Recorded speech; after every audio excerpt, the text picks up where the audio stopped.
नमस्कार दोस्तों, Indian talent academy में आपका स्वागत है। आज हम एक और इन्वेस्टमेंट समस्या के ऊपर डिस्कस करेंगे कि जो मकान आप अपना बना रहे हो, बनाना भी चाहिए, यह आपको नकद खरीदना चाहिए या आपको उधार पैसे लेके खरीदना चाहिए। देखिए, अगर आपने कुछ पैसा लगा दिया है, डाउन पेमेंट लगा दिया है, मान लो कि 15 लाख का मकान है, 5 लाख अपना लगा दिया है, तो आपको बैंक से लोन तो मिल जाएगा। इसका बेनिफिट भी है कि आपको एकदम 10 लाख नहीं देने, तो आप की जो ज़िंदगी है वो चल जाती है कि छोटी सी किस्त जो है वो 10 साल के लिए आपको पे करते रहना है। बीच में ब्याज होगा, बीच में पैसा होगा, आपका मकान बन जाएगा। अच्छी बात है, बट इससे आपको कितना लॉस होगा वो आप जानते नहीं हो। देखिए, मेरे फ्रेंड सर्कल में भी बहुत सारे लोगों ने मकान बनाया, जिन जिन को मैं जानता हूँ, ना सिर्फ इंडिया में बाकी आउट ऑफ इंडिया में भी है। वो अभी भी है एक सर्कल में फंसे हुए हैं, फाइनेंशियल स्लेवरी में। क्या होता है फाइनेंशियल स्लेवरी? के आर्थिक रूप में गुलाम हो जाना। तो क्या हो जाता है, इसके साइड इफेक्ट्स क्या है? नंबर एक पे है, अब जब आप मकान लोन के ऊपर लेते हो तो आपको हर साल इंटरेस्ट पे करना है, जिसकी वजह से आपकी बचत नहीं होती, आपका ये पैसे जेब में पैसे नहीं रहते। This is waste of money. इसके ऊपर कोई आपको ब्याज के ऊपर ब्याज तो आता नहीं है। दूसरा स्ट्रेस हो जाता है कि मीन्स अभी लॉकडाउन आया था 2 साल, तो कितनी दिक्कत हो गई थी। किसी भी बैंक वाले ने आपको 1 रुपया भी माफ नहीं किया, जिन्होंने भी लोन लिया था।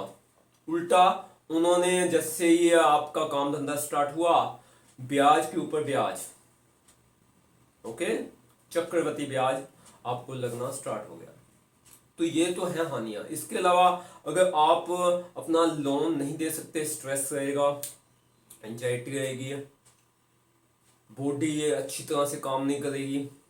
और सबसे बड़ी बात है, आपकी जो अपनी प्रॉपर्टी है, जो अपना मकान बनाया आपने 15 लाख का, उसका वैल्यूएशन पता कितना हो जाएगा? इतना कम हो जाएगा, क्योंकि आपने किस्त पे नहीं की, किसी की वजह से कोई बीमार हो गई हो या कोई काम धंधा बंद हो गया है, तो आपका उसका मूल्य कम हो जाएगा।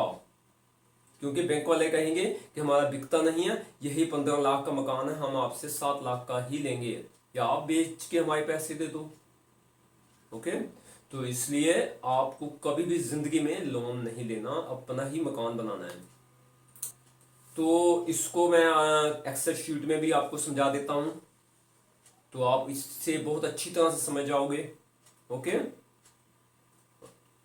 ये है कि अब अगर आपके पास आज पैसा नहीं है, हल्की हल्की बचत कर लीजिए, तो बचत से पैसा बढ़ जाएगा, तो आप अपना मकान खरीद सकते हो विद अपने पैसे से।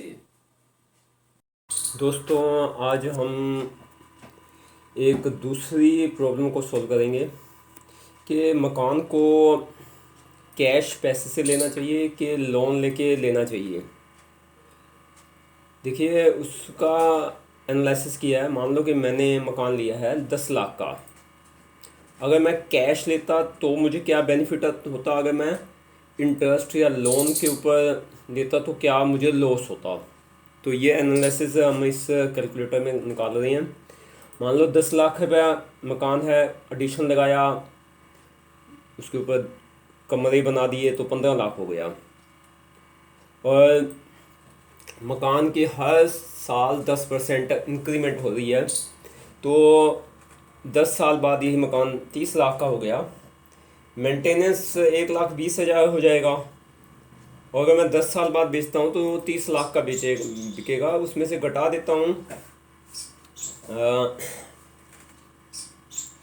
इस इस लागत को घटा देता हूँ। 15 लाख और 1,20,000 ये लागत है मेरी, तो मुझे 13,20,000 का मुनाफा होता है।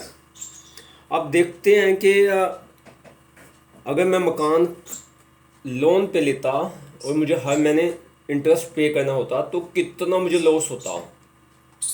देखो लोन मान लीजिए मैंने 10 लाख 6% साल पे लिया है, तो महीने की जो किस्त नहीं, इससे ब्याज ब्याज वो 5,000 का हो गया। एनुअल मुझे इंटरेस्ट पे करना हो गया 60,000, और 10 साल का 6 लाख। ओके, और यहाँ मैं काट देता हूँ ये कि इसका कोई फ़ायदा नहीं है क्योंकि रेंट पे तो लिया नहीं। उसके बाद मुझे मंथली प्रिंसिपल भी तो पे करना है। वो कहते हैं हमारा मूलधन भी दो, तभी तो ईएमआई बनती है। बीच में ब्याज होता है, बीच में इंस्टॉलमेंट होती है, उसका मूलधन होता है। तो मान लीजिए मैं 8,333 रुपये का अपना मूलधन भी पे करता हूँ, तो एनुअल मूलधन हो गया 1 लाख। 10 साल में 10 लाख रुपये मुझे पे करना पड़ गया। अब मुझे लॉस किस चीज़ का हुआ? लॉस इंटरेस्ट का हुआ 6 लाख रुपया, और यहाँ प्रॉफिट हुआ है 13,20,000। तो आप समझ सकते हो कि हमेशा ही नकद में मकान लेना बेटर है इंस्टेड लोन के ऊपर लेना। ओके, क्योंकि ये ध्यान में मत रखिए कि मुझे मैंने कम पैसे देने हैं, आपको कई गुना ज़्यादा पैसे देने हैं।